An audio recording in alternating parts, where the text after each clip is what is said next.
peer-to-peer lending platforms, investment management that allows you to join a plethora of platforms that are now even going into REITs, where you can invest in real estate investment trust, and you can potentially invest into investment platforms that will give you a lot more money than what you've been getting off of other platforms back in the day. It's the best way to put that.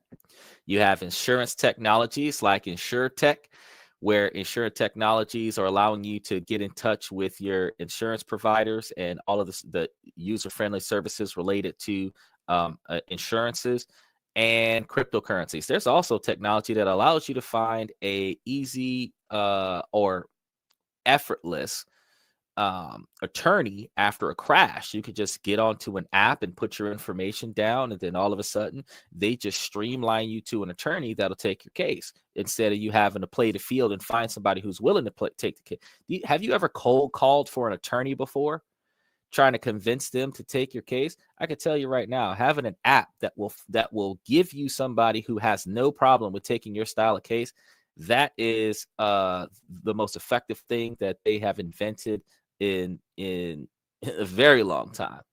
Since the whip, I think that's probably the best invention they've created since the whip. So this allows users to perform banking transactions via mobile devices when you're dealing with your mobile banking.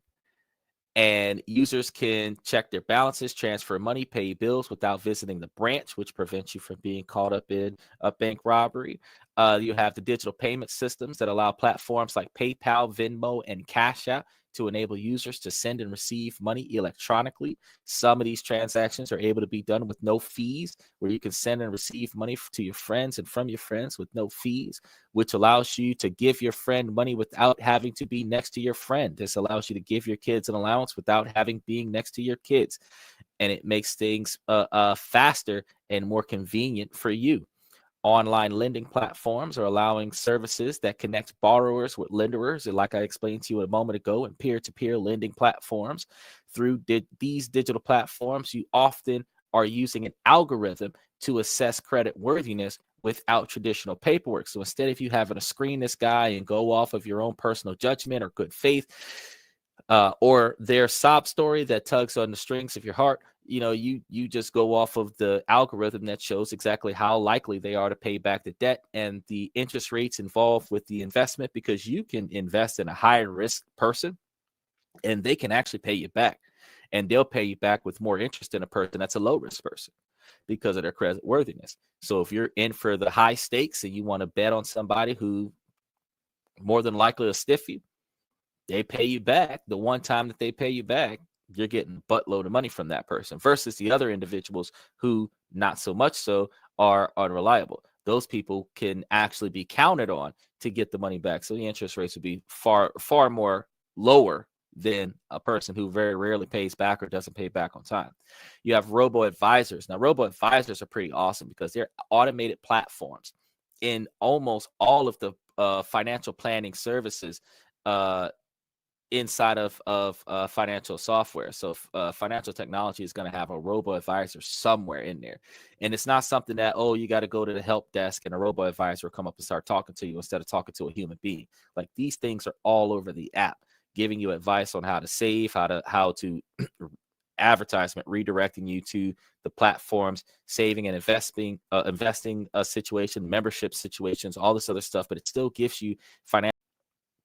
So as I mentioned to you guys before, the InsurTech is technology innovation that improves the insurance sector, where the customer experience and streamlined processes allows for automated claim processing, which helps a lot. You've been in a car crash, you could take photos of your car, you can upload it to the app, you can take screenshots of your medical bills, days lost from work, you can take screenshots of doctors' excuses and stuff to that effect and upload that to so you don't have to wait for an adjuster to come to your house. You can literally assess your own car and just send it to the insurance company, and then all they have to do is just probably get on a 5 or 10 second video call and then have you show them what the car looks like in real time so that they can confirm that the photos match the current car that's involved in the claim, because there is going to be a little bit of human involvement to make sure that it isn't a scam. But beyond that,